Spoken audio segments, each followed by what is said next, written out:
Assalamualaikum warahmatullahi wabarakatuh. Alhamdulillah rabbil alamin, wassalatu wassalamu ala asyrafil anbiya wal mursalin wa ala alihi washabihi ajmain. Amma ba'du. Yang kita hormati guru-guru kita semua, Abah Nuzen, Habib Alkaf, dan juga sahib spesial kita semua, Dr. Sun Hadi, atau yang biasa kita kenal dengan Dr. Hadi. Alhamdulillah rabbil alamin, malam ini kita semua bisa berkumpul di tempat yang insya Allah menyenangkan dalam diskusi ilmiah, diskusi spesial, ngopi bareng sambil kita ngaji. Yang biasanya pengajian ini dilaksanakan di masjid, tapi kita buat untuk malam ini spesial, apalagi kita kehadiran sahib Baitul Ma'arif Dr. Hadi, suatu anugerah, suatu yang spesial bagi kita semua, karena kita akan mendapatkan ilmu baru dari beliau yang berkenaan dengan camat, calon mati kita semua. Bagaimanakah kondisi kita ketika sakaratul maut? Karena Nabi Muhammad SAW bersabda yang artinya bahwa barang siapa yang membaca la ilaha illallah di akhir hayatnya, dakhalal jannah, dia akan mendapatkan surga. Dan ini tidak semua orang bisa, dan ini adalah sebuah anugerah yang paling besar. Sementara tahapan-tahapan kematian itu begitu rumit sehingga tidak semua orang bisa mengucapkan kalimat walau sepatah. Karena pada malam hari ini kita mencoba berdiskusi, ngobrol bareng, sehingga kita akan mendapatkan masukan ilmu, dan juga pada gilirannya kita juga akan belajar memahami makna la ilaha illallah, bahwa tiada Tuhan selain Allah, karena ini adalah inti dari tauhid. Barang siapa yang bisa mengenal Allah, tauhid adalah ma'rifatullah, dan ketentraman hati seseorang di dunia wal akhirah karena pengenalannya kepada Allah Subhanahu wa taala. Maka ketika Abu Bakar As-Siddiq itu mengalami goncangan, kekhawatiran, bukan ketauhidannya, tapi karena kecintaannya kepada Nabi Muhammad sallallahu alaihi wasallam di Gua Sur, maka Allah berfirman lewat nabinya menyampaikan la tahzan innallaha ma'ana. Kemudian juga dalam kehidupan umum manusia kita semua, maka orang yang paling tenang adalah orang yang mengingat Allah. Ala bidzikrillahi tatmainnul qulub. Kemudian juga orang-orang yang mengenal Allah adalah akan menjadi kekasih Allah, maka dia yakin akan pertolongan Allah.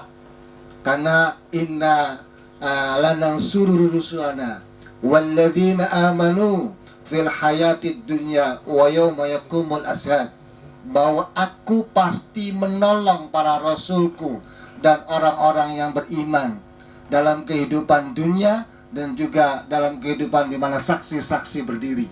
Malam ini kita akan mencoba mengenal, memahami lebih dalam, memahami lebih baik, dan yang pada gilirannya semoga bisa meningkatkan ketakwaan, keimanan, sehingga kita bisa menjalani hidup enjoy saja, walaupun berbagai permasalahan yang akan kita lalui dalam kehidupan kita ini sebelum kita menghadap Allah Subhanahu wa taala. Baik para hadirin, dan juga untuk yang ada sahib Baitul Ma'arif juga bisa ikut mengikuti acara ini dengan Zoom meeting, kemudian juga dengan password ya Allah.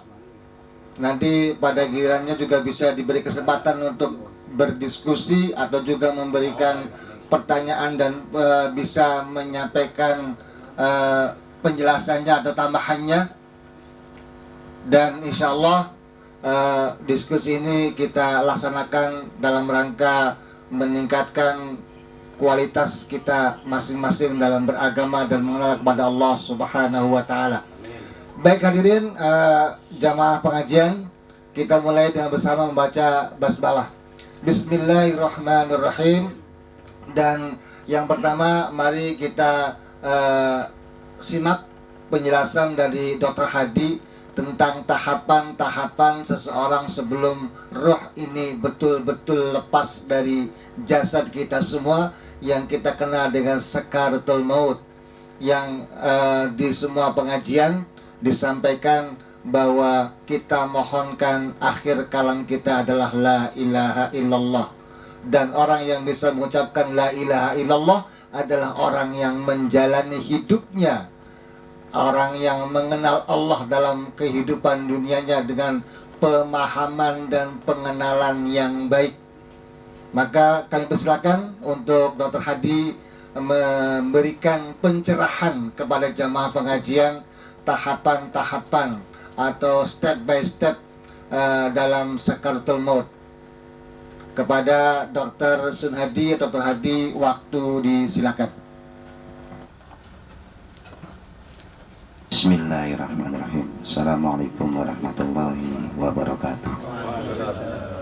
Yang saya hormati, yang saya cintai, Habib Alkawi, kemudian juga guru-guru saya, Pak Nurjen dan sebagainya, dan juga jamaah yang ada di sini yang saya hormati, yang saya cintai.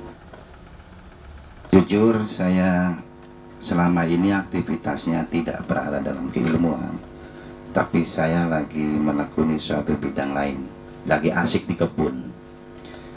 Tapi berhubung ada suatu hal dari sahabat saya yang syukron, bahwa apakah bisa menyampaikan perihal atau gambaran seperti apa kejadian manusia sebelum mati. Saya nggak tertarik dengan menggambarkan sebelum mati ada apa. Yang lebih tertarik adalah pada sisi kalimat. Silakan baca kembali, saya nggak bisa bahasa Arab, tapi saya bahasa Indonesia seperti ini.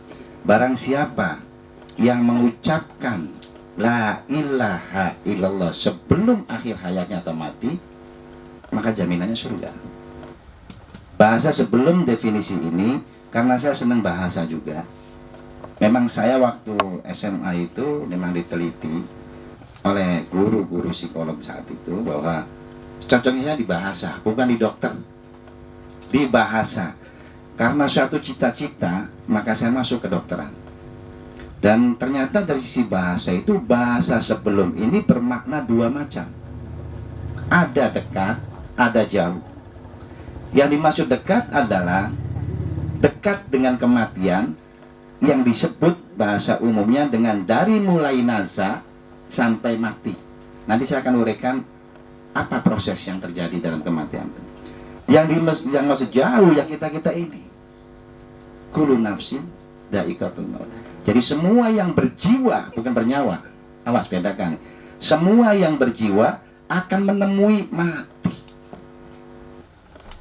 Ini yang harus dikupas sesungguhnya pada kalimat ini juga adalah apa itu jiwa.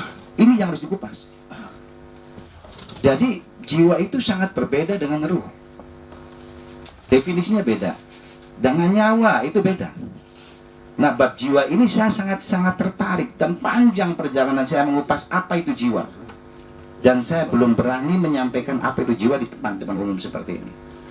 Karena bila jiwa itu berada dalam kelurusannya, kesuciannya, kedalamannya, nanti ada suatu pertemuan antara jiwa dan ruh. Awas, itu jangan-jangan manunggal, kaulah Gusti. Jiwa yang lain. Jadi bukan fisiknya orang ternilai, bukan juga ruhnya orang ternilai. Ingat, ruh itu adalah suatu yang konstan, tidak berubah oleh faktor apapun. Dia ditiupkan langsung oleh Gusti Allah.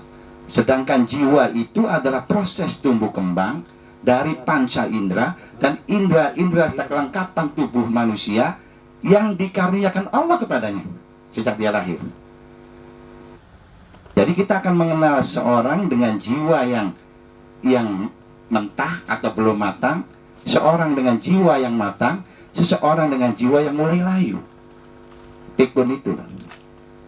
Ingat, Yang dinilai pun di padang mahsyar atau ditanya itu jiwanya. Jiwa bersifat abadi. Dia tumbuh kembang. Ruh juga abadi. Yang menerima siksa itu jiwa. Sedangkan jasad hanya simpanan saja, kayak keong tuh, cangkangnya saja untuk hidupnya jiwa dan ruh. Nah, dari mana jiwa ini berasal? Itu nanti ada lain waktu saya kupas, karena ini menyangkut masalah apakah yang terjadi pada saat orang sebelum meninggal. Yang saya ambil bahasa sebelum ini adalah dekat, bukan jauh. Di dalam ilmu kedokteran atau dalam ilmu awam itu kita kematian mengenal dua. Satu kematian sosial, satu kematian medis. Di dalam medis sendiri dibagi tiga. Ada kematian yang disebutkan kematian secara klinis.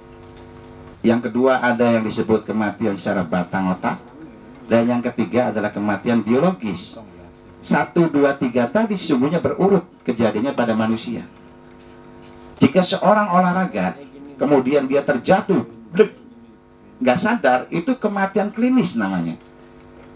Berhubungan dengan waktu sekian menit dan sebagainya masih bisa ditolong dengan dilakukan resusitasi. Pijit jantung, memberi napas buatan. Tapi setelah lewat dari sekian menit, dia akan jatuh pada mati yang kedua, disebut kematian batang otak. Artinya di sana ada suatu nukleus saraf yang sifatnya kalau sudah mati nggak bisa sembuh atau irreversible sifatnya. Nah, ini susah walaupun ditolong. Kalaupun kita mau membuat detak jantung buatan, membuat napas buatan, maka manusia yang seperti itu masuk di dalam ruangan yang menggunakan ventilator yang kita kenal. Itu namanya mati batang otak. Secara klinis dia udah mati. Batang otak dia mulai proses kematian. Nah, ketika dibiarkan saja tadi mati batang otak, matilah kepada kematian biologis yang terakhir, di mana sel-sel semua sudah rusak, sudah mati, dan ujung dari kematian itu adalah kebusukan. Nah, ini adalah jalan kematian. Nah, sekarang bagaimana ketika terjadi sakaratul maut? Di mana posisi sakaratul maut itu? Sakaratul maut adalah secara klinis dia masih hidup. Secara apalagi secara batang otak dan sebagainya. Tetapi pada kondisi seperti itu yang harus dipelajari oleh ahli adalah, saya bukan ahli, adalah di mana apakah jiwa dulu yang dicabut ataukah ruh dulu yang dicabut. Ini harus dipelajari. Saya mau mengatakan di sini sangkanya nanti ngaco, karena semua itu bukan bidang saya hasilnya bab ini. Cuma saya harus mengurai. Walaupun saya akan mengatakan bahwa jiwa dulu dicabut. Saat jiwa udah dicabut, maka dia hilang kesadarannya, hilang kontak untuk fikih, untuk ibadah dan sebagainya. Orang gila jiwanya sakit, nggak usah ibadah, itu nggak ada masalah. Anak kecil yang belum matang jiwanya, dia nggak haram, nggak sholat. Itu, nah, ternyata ukuran ibadah dari jiwa itu Al-Quran begitu jelas menggambarkan dari ujung ke ujung tentang jiwa itu. Dan tiap-tiap jiwa harus mempertanggungjawabkan apa yang diperbuatnya di dunia. Tiap-tiap jiwa. Ingat, bukan tiap-tiap diri. Nah, akhirnya saya mengkategorikan bahwa manusia terdiri 3 komponen. Manusia diri ini ada 3 komponen. 1 jasmani yang bisa dipegang, yang bisa diraba, bisa dilihat bentuknya dan sebagainya, bisa rusak, bisa tumbuh, bisa kembang. Jasmani. Sedangkan ruhani adalah sesuatu yang konstan, tidak bisa dilihat, tidak bisa disentuh, tetap dari mulai dihembuskan sampai kebalik kepada yang menghembuskan. Konstan. Sedang jiwa inilah yang dititipkan Allah atas karunia-Nya, atas pendengaran, penglihatan hati nurani, kata Allah dalam Al-Quran itu. Kemudian Allah berikan rasa-rasa yang lain, menimbulkan suatu perilaku, daya pikir, berbicara, semuanya rasa dan sebagainya. Itu jiwa yang dinilai. Jadi manusia tampak mulia, manusia tampak buruk, itu adalah jiwa yang dinilai. Demikian pula di akhirat nanti. Ini yang saya gambarkan. Makanya ketika seorang masuk ke dalam sakaratul maut, jiwa telah diangkat dalam proses pengangkatan. Saat itu tidak ingat apapun. Yang ada adalah halusinasi, yang ada adalah disorientasi. Seperti orang ngigo ketika dia tidur. Kita tanya pelan-pelan, ada apa? Dia nggak jawab. Bahkan setelah bangun ditanya, kamu tadi ngomong apa? Tidak jawab. Kemudian orang seperti itu masih diwajibkan bersyariat? Tidak. Ya jiwa, ingat-ingat jiwa. Yang lupa dipelajari adalah, karena dianggap suatu hal yang sepele adalah, apakah saat pencabutan nyawa orang itu jiwa dulu atau ruh dulu. Ini yang terjadi sebenarnya. Dan saya memikirkan berpuluh-puluh tahun tentang kondisi itu. Semalam saya baru, oh iya, jiwa dulu. Jiwa dulu. Sehingga begitu orang mati jeduk gitu, nggak bernapas, udah nggak ada jiwa. Orang tidur sudah diangkat jiwanya. Tidak wajib baginya ibadah. Jadi ya ibadah apa? Jiwa, bukan raga. Ashabul Kahfi 300 tahun diangkat jiwanya oleh Allah. Dalam Al-Quran dikembalikan lagi sehingga dia bangun. Salah siapa mengembalikan 300 tahun? Dia gak ibadah. Gak ada yang salah. Karena jiwanya telah diangkat.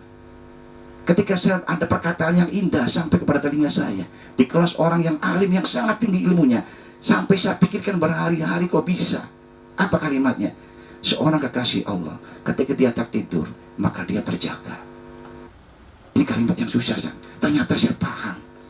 Di jiwa dalam kedalamannya akan bersatu dengan ruh. Ketika jiwa itu diangkat untuk tidur, maka ruh pun terangkat, mati dia. Tapi Allah bagi kekasih tidak diangkat jiwa itu. Silakan dibahas. Ini bukan suatu ilmu, tapi silakan direnungkan. Ada apa dengan jiwa yang jarang dilupakan, yang jarang dibahas? Nafs, jiwa. Setiap yang berjiwa akan mati. Begitu mati jiwanya, atau dia tidak sadar apapun, orang tidak sadar itu jiwanya udah mati, koma tuh, nggak ada berlaku hukum syariat, tidak, karena jiwanya sudah diangkat. Nah, sekarang yang jadi masalah ketika pada sakaratul maut ternyata jiwa udah diangkat, buru-buru mau mengucapkan satu kalimat yang panjang, kesadaran aja nggak ada sudah, walaupun dia ahli, walaupun dia kiai, kalau bentar ucap itu semata-mata Allah yang menghendaki, tapi nggak bisa dikonsep. Sehingga seperti film-film, kemudian ada orang mau meninggal, la ilaha illallah. Semua, apalagi film Turki, boleh lihat. Saya senang nonton film Turki. Setiap kali meninggal, ciri bahwa dia orang Islam, bukan orang Islam, meninggalnya itu ujungnya. Sangat susah. Oke, setelah kematian jiwa, jiwa akan mati ketika semua proses yang mempersarafi lahirnya jiwa itu telah mati. Ya, jadi ketika orang mau mati, itu daerah kesadaran jiwa ada di otak besar ini, dia sudah tidak lagi ingat mana kanan, mana kiri, mana kakak, mana orang tua, mana adik, gak ingat semua. Itu jiwa sudah nggak bermain itu. Ketika jiwa udah nggak bermain, jangankan manusia mau mati, manusia sadar aja udah kayak wong linglung, tidak akan keharti apa yang diucapkannya itu. Satu.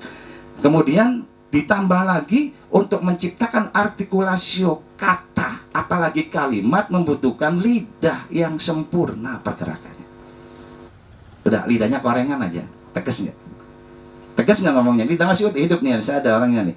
Lidahnya ada bisul atau ada koreng, kira-kira ngucapnya tegas nggak? Enggak lah.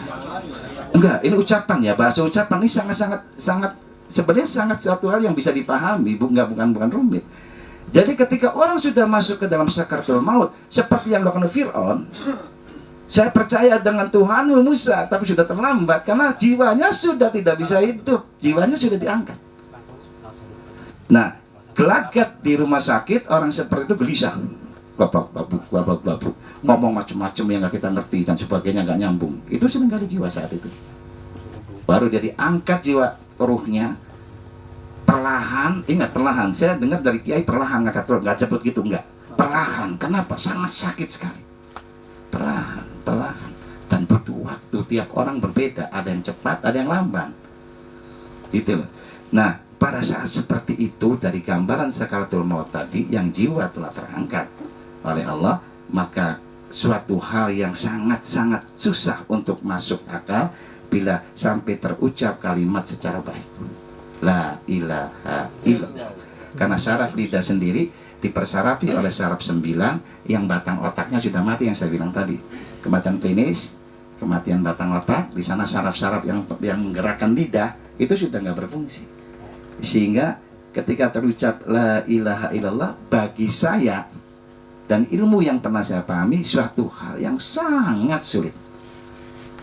Jadi apa sebelum meninggal itu adalah ketika jiwa masih dalam kesadarannya seperti kita sekarang ini. Ayo aplikasikan la ilaha illallah, tidak Tuhan selain Allah. Bukan uang, bukan jabatan, bukan pakaian Tuhan kita, bukan pasangan. Bisa enggak? Nah barang siapa yang yakin dengan itu, ya jelas itu surga. Kenapa? Karena tidak ada Tuhan. Mau mencuri, Allah Maha Kaya. Kenapa kita mesti mencuri, nggak minta kepada Allah? Ketika saya pengen masuk dari pejabat, kenapa saya minta pada yang atasan? Bukan pada Allah yang Maha Kuasa. Ketika mengaplikasikan la ilaha illallah secara baik dalam kesadarannya, secara murni, maka insya Allah tidak ada duka, tidak ada masalah kesedihan dalam kehidupan orang itu. Dan proses itu perlu waktu dan perlu pembelajaran.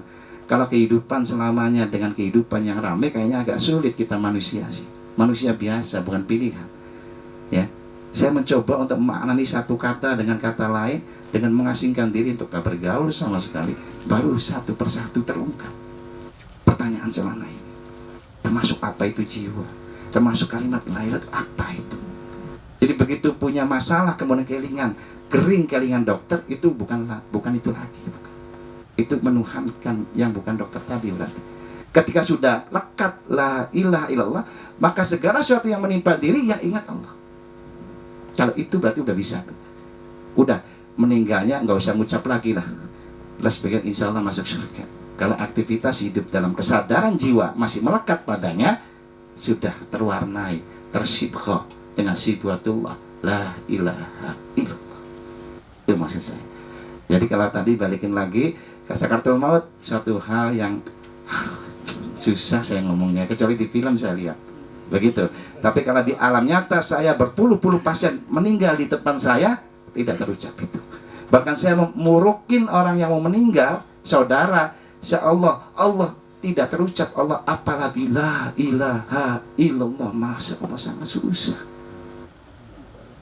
Nah ya sekarang, jadi yang dikupas oleh Al-Habib, tolong dikupasnya bab la ilaha illallah sungguhnya seperti apa sebelum meninggal. Ini yang akan menyelamatkan kita aslinya. Selama jiwa masih ada, orang mau meninggal jiwanya sudah nggak ada. Jadi kalau ada orang ahli atau ulama mengatakan suatu hal yang gak mungkin, saya bisa pahami. Kalau yang ada yang mengatakan suatu hal yang mungkin, saya bisa pahami. Itu masalah cuma di satu kata itu. Sebelum itu di mana?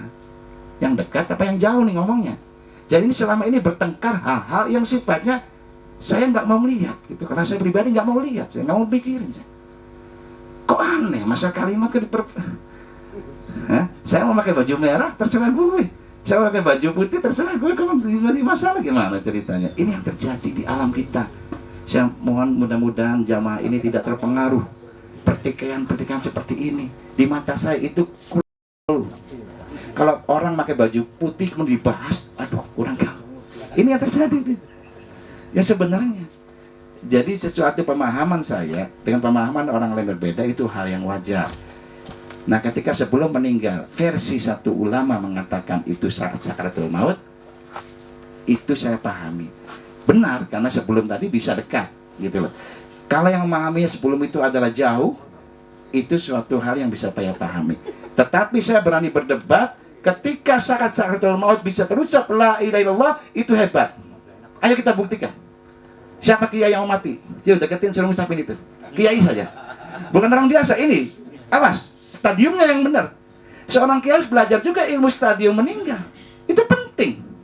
Ilmu jiwa itu penting.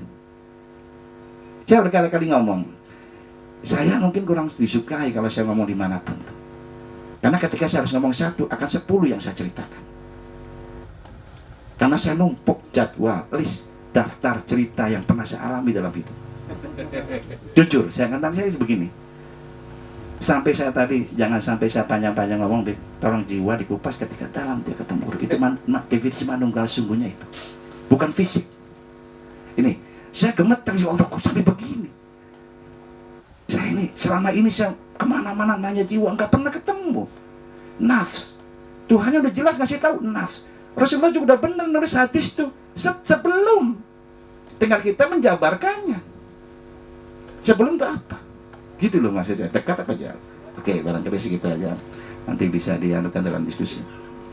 Terima kasih. Assalamualaikum warahmatullahi wabarakatuh.